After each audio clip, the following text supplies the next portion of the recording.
A poor old woman found a baby in the snow and gave him everything she had.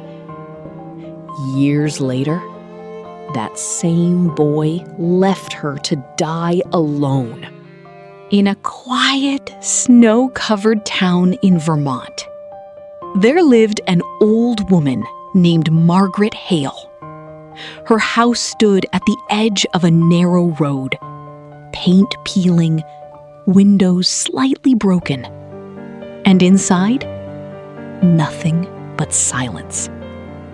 No laughter, no footsteps, no one calling her name.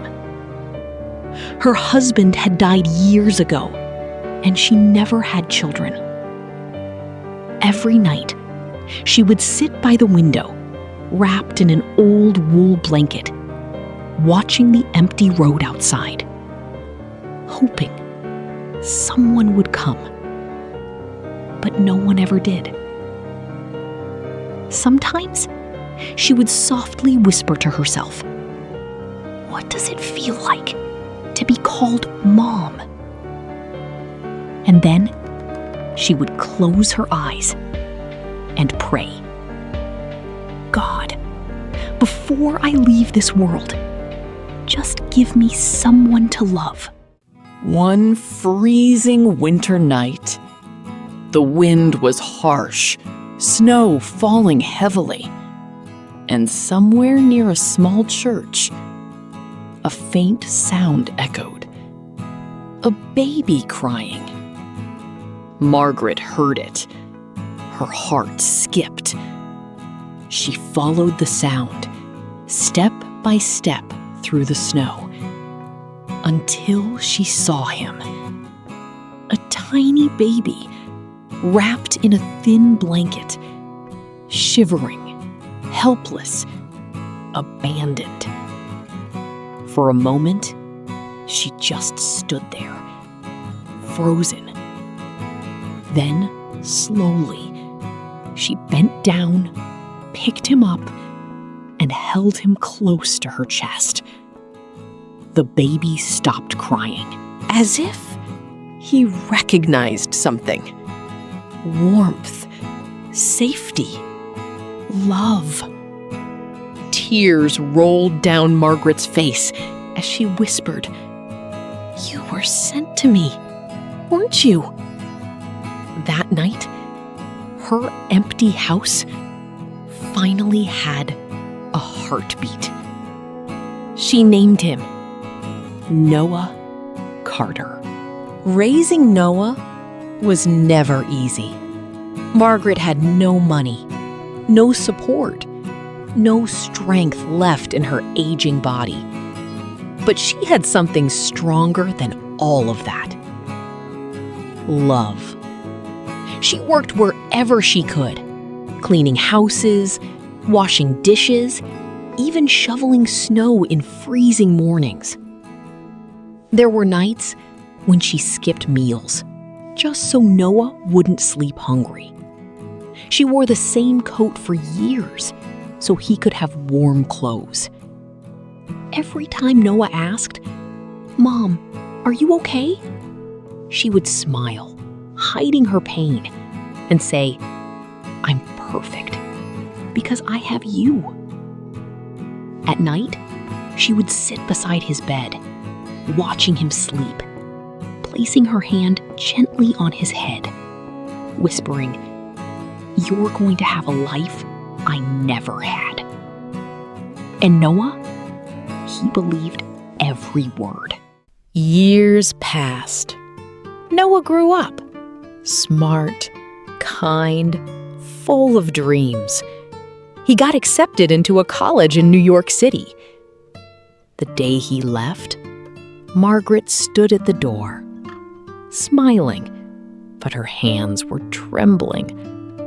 She hugged him tight, a little longer than usual, and said, "Don't forget to call me, okay?" At first, he did, every day. Then, every week. Then, once a month. Then, Nothing. The city changed him. Fast life, new friends, new identity. And then he met Olivia Brooks. Confident, stylish, modern. She didn't understand his past. She didn't like talking about it.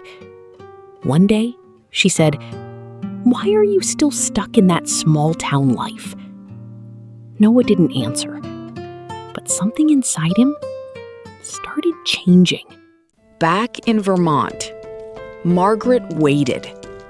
Every single day, she would sit near the door, listening for footsteps, checking the mailbox, over and over again. Empty.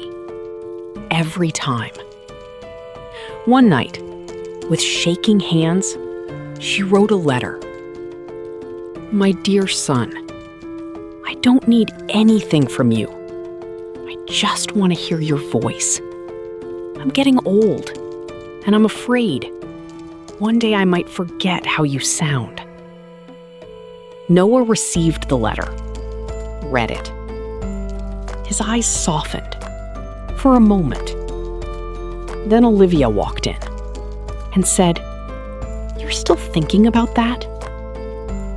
He folded the letter, placed it on the table, and walked away. That letter was never answered.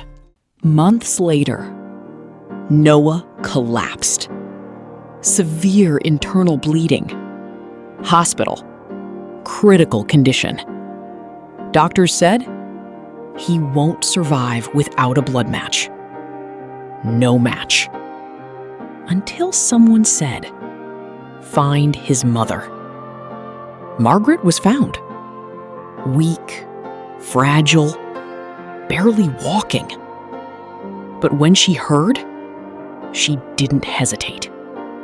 "Take everything. Just save my son."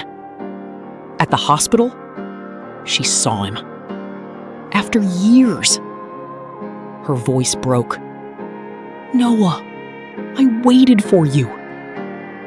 Tears streamed down his face. "Mom, I'm sorry. I forgot you." She smiled, even in pain, placed her trembling hand on his cheek, and whispered, "I never forgot you." Machines started beeping. Slower, slower, and then flatline. Margaret died. Hours later, Noah's body couldn't fight anymore, and he died too. Olivia? She disappeared. Gone. Like she was never there. And in the end, a mother who gave everything died with love in her heart. And a son who forgot everything died with regret in his soul. The world will teach you how to succeed, but only your parents teach you how to love. Don't wait for regret to remind you who truly mattered. Call your parents before silence becomes permanent. This story made you feel something. Doesn't scroll away. Subscribe to Hidden Tear for more emotional stories that stay with you long after the end. Because sometimes the deepest tears are the ones no one sees. Turn on notifications. You never know when the next story will break your heart again.